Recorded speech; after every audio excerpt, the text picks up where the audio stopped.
TV 24 news ವಾಹಿನಿಗೆ ಸ್ವಾಗತ. ಅಪ್ಪ ಸಾಹೇಬ್ ಕುಲಗೋಡೆ ಅವರು ಕಾಂಗ್ರೆಸ್ನಲ್ಲಿ ಗುರುತಿಸಿಕೊಂಡವರು. ಬಹು ವರ್ಷಗಳ ಬಳಿಕ ಕಾಂಗ್ರೆಸ್ನವರು ಬಿಡಿಸಿಸಿ ಬ್ಯಾಂಕ್ ಅಧ್ಯಕ್ಷರಾಗಿದ್ದಾರೆ ಎಂದು ಅರಬಾವಿ ಶಾಸಕ ಬಾಲಚಂದ್ರ ಜಾರಕಿಹೊಳಿ ಹೇಳಿದ್ದಾರೆ. ಬುಧವಾರ ಬೆಳಗಾವಿಯಲ್ಲಿ ಮಾತನಾಡಿ, ರಾಜ್ಯದಲ್ಲಿ ಕಾಂಗ್ರೆಸ್ ಸರ್ಕಾರ ಇರೋದ್ರಿಂದ ನಮ್ಮ ಬ್ಯಾಂಕ್ ಹೆಚ್ಚು ಅಭಿವೃದ್ಧಿ ಹೊಂದಲು ಸಾಧ್ಯ ಎನ್ನುವ ನಿರ್ಣಯವನ್ನ ಎಲ್ಲ ನಿರ್ದೇಶಕರು ನಿರ್ಣಯ ಮಾಡಿರಬಹುದು ಎಂದಿದ್ದಾರೆ.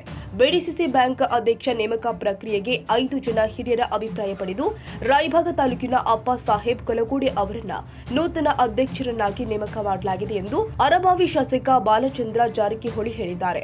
ಜಿಲ್ಲಾ ಉಸ್ತುವಾರಿ ಸಚಿವ ಸತೀಶ್ ಜಾರಕಿಹೊಳಿ, ಡಾಕ್ಟರ್ ಪ್ರಭಾಕರ್ ಕೋರೆ ಸೇರಿ 5 ಜನ ಹಿರಿಯ ಅಭಿಪ್ರಾಯ ಪಡೆದು ಅಧ್ಯಕ್ಷರ ನೇಮಕಾತಿ ಮಾಡಲಾಗಿದೆ ಎಂದಿದ್ದಾರೆ. ಮೀಡಿಯಾದಾಗ ಏನು ಬರ್ರಿ ಅಣ್ಣ ಸಾಹೇಬ್ ಜೊಲ್ಲೆ ಆಗ್ತಾರೆ, ಸುಭಾಷ್ ಡೋಳೆ ಸರ್ ಆಗ್ತಾರೆ ಅಂತೇಳಿ ಆ ಥರ ಎಲ್ಲ ಚರ್ಚೆ ನಡೆದಿತ್ತು.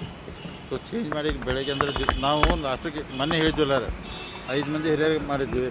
ಉಸ್ತುವಾರಿ ಸಚಿವರು ಸನ್ಮಾನ್ಯ ಸತೀಶ್ ಜಾರಕಿಹೊಳಿ ಅವ್ರಿ, ಮಾನ್ಯ ಪ್ರಭಾಕರ್ ಕೋರೆ ಅವ್ರಿ, ಆಮೇಲೆ ರಮೇಶ್ ಜಾರಕಿಹೊಳಿ ಅವರು, ರಮೇಶ್ ಕತ್ತಿಯವರು, ಲಕ್ಷ್ಮಣ್ ಸವದಿ ಅವ್ರನ್ನೆಲ್ಲ 5 ಮಂದಿನ ಹಿರಿಯರ ಅಭಿಪ್ರಾಯ ತೊಗೊಂಡು ಮಾಡ್ಕೊಂಡಿದ್ರು. ಅದಕ್ಕೆ ಎಲ್ಲರೂ ಹಿರಿಯರ ಅಭಿಪ್ರಾಯ ತೊಗೊಂಡ್ರಿ ಆ ಪ್ರಕಾರ ನಿರ್ಣಯ ತೊಗೊಂಡೈತ್ರಿ.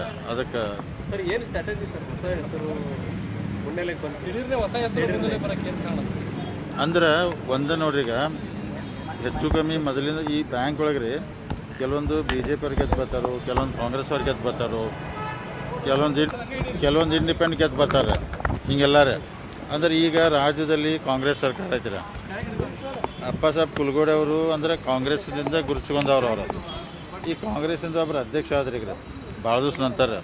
ಅದಕ್ಕೆ ಮುಂದೆ ಅಂದರೆ ಗೌರ್ಮೆಂಟ್ದಾಗ ನಮಗೆ ಭಾಳ ಕೆಲಸಗಳು ಬರ್ತಾವ್ರೆ, ಎಲ್ಲ ಸಹಕಾರಗಳು ತೊಗೋಬೇಕಾಗ್ತೈತಿ.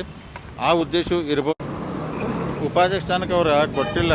ಈಗ ನಾ ಏನಿಲ್ಲ ರೀ, ಅಣ್ಣ ಸಾಹೇಬ್ ಜೊಲ್ಲೆ ಅವ್ರಿಗೆ ಆಗ್ಬೇಕಂತ ಆಸೆ ಇತ್ತು, ಸುಭಾಷ್ ಡೋಳೇಶ್ವರಿಗೆ ಇತ್ತು, ಅಂಕಲಿಗೆ ಎಲ್ಲರಿಗೂ ಇರ್ತಾರೆ. ಮತ್ತೆ ದೊಡ್ಡಗವ್ರಿಗೆ ರೀ ಸುಭಾಷ್ ಡೋಳೇಶ್ವರ್ ರಾಜೀನಾಮೆ ಕೊಟ್ಟಿಲ್ಲ. ಅಕಸ್ಮಾತ್ ಅವ್ರ ಅಧ್ಯಕ್ಷನ ಆಗೋದು ಇವತ್ತು ಬೆಳಿಗ್ಗೆ ಕೊಡ್ಬೋದಾಯ್ತು ಅವ್ರು, ಅಥವಾ ಅಧ್ಯಕ್ಷ ಆದ ನಂತರ ಕೊಡ್ಬೋದು ರೀ. ಸೌದಿ ಅವ್ರದ್ದು ಕತ್ತಿಯವ್ರದ್ದು ಈಗ ಭಾಳ ವರ್ಷಗಳ ನಂತರ 3 ಜನ ಸಹೋದರರು ಒಂದೇ ವೇದಿಕೆಯಲ್ಲಿ ಏನು ಚರ್ಚೆ ಮಾಡಿ ಡಿಸ್ಕಷನ್. ದೇವ್ರ ಅನುಗ್ರಹ ರೀ, ದೇವ್ರ ಆಶೀರ್ವಾದದಿಂದ ಹಿಂಗೆ ಕೂಡಿ ಇರಲಿ ಅಂತ ಜಿಲ್ಲೆಗೆ ಒಳ್ಳೇದಾಗ್ತೈತೆ. ಎಲ್ಲರೂ ಕೂಡಿದ್ರೆ ಆ ದೃಷ್ಟಿಯಿಂದ. ರಮೇಶ್ ಕತ್ತಿಯವರು ಫೋನ್ಯಾಗ ಅವ್ರ ಅಭಿಪ್ರಾಯ ಹೇಳಿದ್ರು. ಅವ್ರು ನಾನೇ ಮಾತಾಡಿದ್ರೆ ಲಕ್ಷ್ಮಣ್ ಸವದಿಯವ್ರು ಇಲ್ಲೇ ಬಂದಿರ್ರಿ, ಎಲ್ಲ ಬೋರ್ಡ್ ಬೇರೆ ಕೂತಾಗ ಅವರು ವಿಚಾರ ಅಭಿಪ್ರಾಯ ಹೇಳಿದಾರೆ. ಎಲ್ಲರದು ಅಭಿಪ್ರಾಯ ತೊಗೊಂಡನ ಲಾಸ್ಟಿಗೆ ಏನು ಹೇಳಿದ್ರು ಅಂದ್ರೆ ರೀ, ಲಾಸ್ಟು ಡಿಸಿಷನು ಉಸ್ತುವಾರಿ ಸಚಿವರು ಬಿಡೋಣ ಅಂತ ಹೇಳಿದ್ದಾರೆ. ಅದಕ್ಕೆ ಅವ್ರು ಡಿಸಿಷನ್ ಕೊಟ್ಟಾಗ ಎಲ್ಲರದು ಒಪ್ಪಿಗೆ ಐತಿ. ನಮಗೆ ಮುಂದಿನ ದಿನಮಾನದಾಗ ಬ್ಯಾಂಕ್ ಚಲೋ ನಡೆಸ್ಬೇಕು. ನೀವೇ ಎಲ್ಲ ನೋಡ್ತೀರಿ, ಯಾಕಂದ್ರೆ ಪೇಪರ್ದಾಗೆಲ್ಲ ಆರ್ಟಿಕಲ್ ಬರ್ತಾವೆ. ಅದಕ್ಕೆ ನಾವು ಯಾಕಂದ್ರೆ 9 ತಿಂಗಳ ಅವಧಿ ಐತಿ, ಚಲೋ ಹಂಗೆ ಬ್ಯಾಂಕ್ ನಡೆಸಿ ಮುಂದಿನ ಸೆಪ್ಟೆಂಬರ್ದಾಗ ಇಲೆಕ್ಷನ್ ಬರ್ತಾಯಿದೆ ಮುಂದಿನ ಇದು. ಅದಕ್ಕೆ ಮುಂದೆ ಎಲ್ಲರೂ ಗೆದ್ದು ಬರಬೇಕು ಆ ದೃಷ್ಟಿಯಿಂದ ಕೆಲಸ ಮಾಡ್ತಾರೆ. ಕಿಂಗ್ ಮೇಕರ್ ಜವಾಬ್ದಾರಿ ಸಹೋದರರಿಗೆ ಅವರಿಗೆ ಹಸ್ತಾಂತರ ಮಾಡಿದ್ದಾರೆ. ಈಗಲೇ ಎಲ್ಲರೂ ಕೂಡ ಮಾಡಿದ್ದಾರೆ. ಈಗ ರೀ ಕನ್ನಡಿಗರ ಮೆಚ್ಚಿನ ನಿಮ್ಮ ಟಿವಿ 24 ಕನ್ನಡ ನ್ಯೂಸ್ ವಾಹಿನಿ ಇದೀಗ ಟಿವಿಯಲ್ಲಿ ಲಭ್ಯ.